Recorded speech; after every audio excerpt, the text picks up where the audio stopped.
This lady is celebrated as an English Christian mystic and author. Her book was often regarded as the first English autobiography, in which she narrates her daily struggles, widespread pilgrimages in Europe and the Holy Land, and profound spiritual conversations with God. While the Anglican Communion recognizes her, she hasn't received a sainthood in the Catholic realm.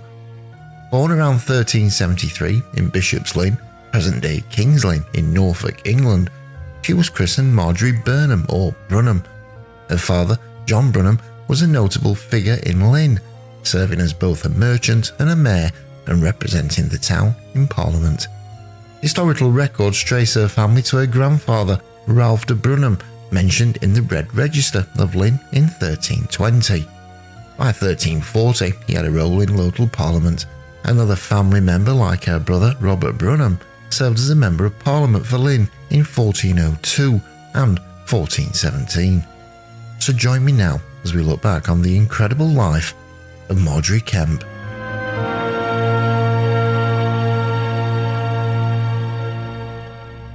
Margery Kempe's formal education remains largely undocumented. In adulthood, she relied on a priest to read her religious texts, hinting that she might not have been literate. Marrying John Kempe at around the age of 20, the couple had at least 14 children.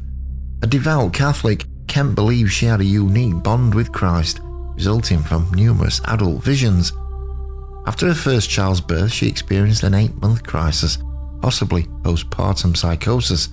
During this period, she perceived demonic visions urging her to abandon her faith and even end her life. Conversely, she also recounted benevolent images of figures like Jesus and Mary and believed she witnessed Christ's birth and crucifixion.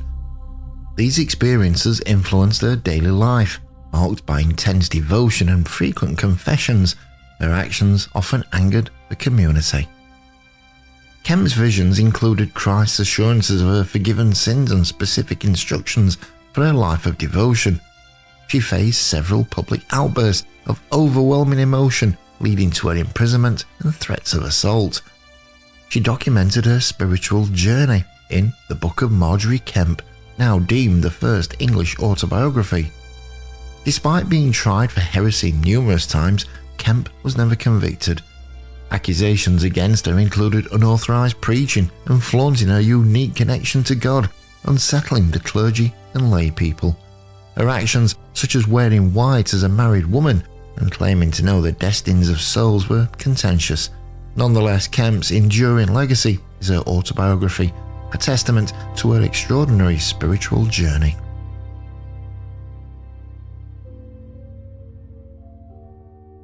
Margery Kempe's life is primarily known for her spiritual autobiography, the book. Despite being illiterate, she chose to document her spiritual experiences in the 1430s. Initially, an Englishman who had resided in Germany served as her scribe, but after his untimely death, she engaged possibly a confessor, Robert Springold.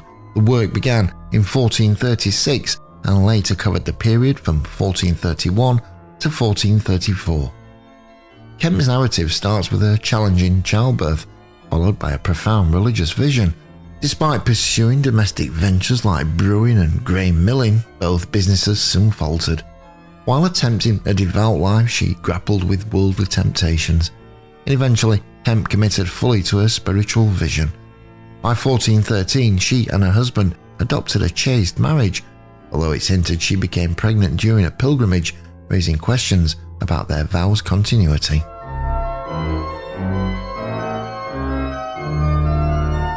Around 1413, Kempe met the renowned mystic Julian of Norwich. Keen to validate her spiritual encounters, Kempe found in Julian an advocate who acknowledged the authenticity of her visions, emphasizing their alignment with God's will and benefit to Christians. Julian likened Kempe's emotive tears to signs of the Holy Spirit's presence. Richard Caister, a critical spiritual guide for Kempe, became a pilgrimage point after he died in 1420, due to a healing Kempe claimed occurred at his gravesite. By 1438, when her book concluded, she joined the Trinity Guild of Lynn, possibly alluding to a mystic. yet her subsequent life and death remain a mystery.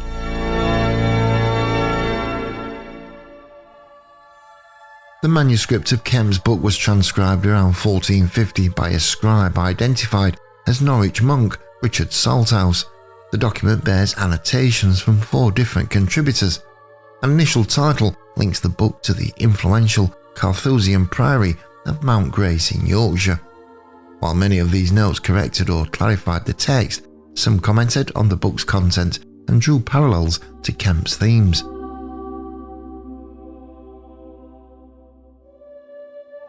For years, Kempe's book remained hidden, with only a few excerpts known from the publications in the early 16th century. However, a significant discovery occurred in 1934, when the whole surviving manuscript was in the Butler Bowden family's private library.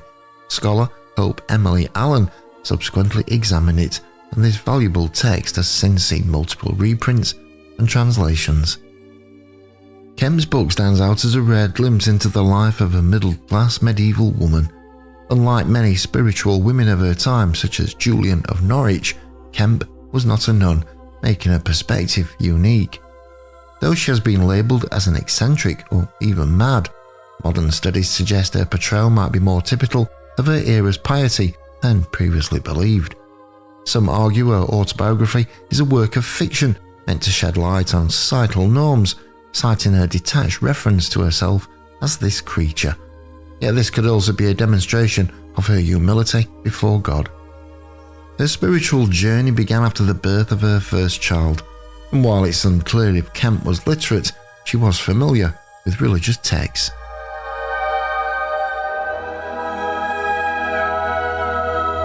Kempe's experiences underscore the tension between religious belief and emerging forms of dissent in late medieval England, like the Lollards. She often faced scrutiny from church and state officials, including the Bishop of Lincoln and the Archbishop of Canterbury, Thomas Arundel. They criticised her public teachings, attire, and audacity as a woman to preach, an act Arundel deemed heretical. By the 15th century, a pamphlet had altered Kempe's image, portraying her as a conventional religious woman, like Julian of Norwich. This sanitised depiction caught many off guard when encountering the intricate, multifaceted woman in her original book.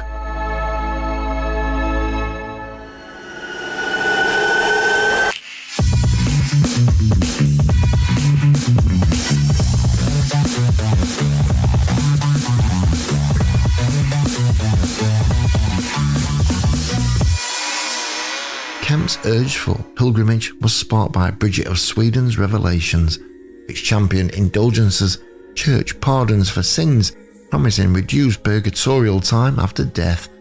Kempe undertook numerous expeditions and purchased these indulgences for friends, foes, and souls in purgatory, and herself.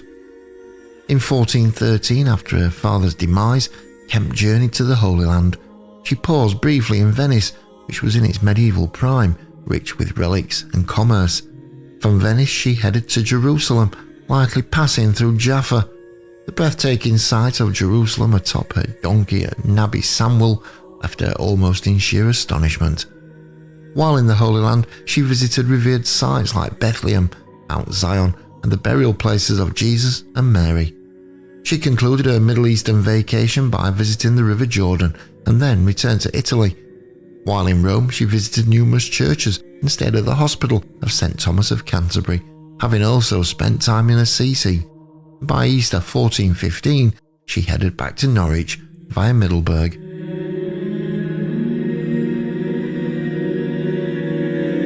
In 1417, Kempe embarked on a pilgrimage to Santiago de Compostela in Spain.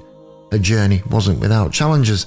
She faced public interrogations and was imprisoned in Leicester for 3 weeks. Nevertheless, she pressed on, eventually returning to Lynn in 1418 after visiting York and meetings with religious figures in England. During the 1420s, Kempe stayed separately from her husband, but she returned to nurse him upon his illness. Their son, from Germany, also returned, but tragically, both men died in 1431. In 1433, Kempe's final recorded pilgrimage led her to Danzig with her daughter-in-law. They also visited the Holy Blood of Vilsnack Relic and places like Aachen, ultimately returning to Lynn through Canterbury, Calais and London, with a stop at Sion Abbey.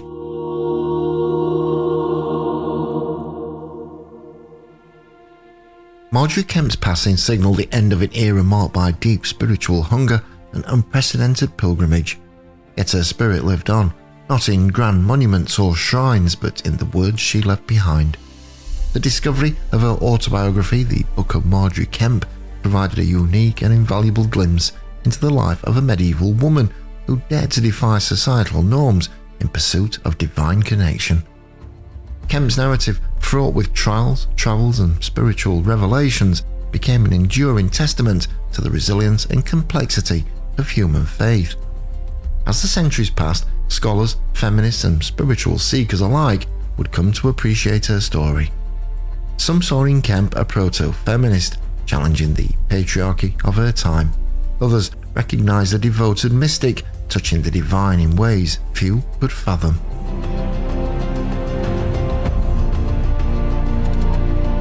In modern times, Kempe's tale continues to inspire.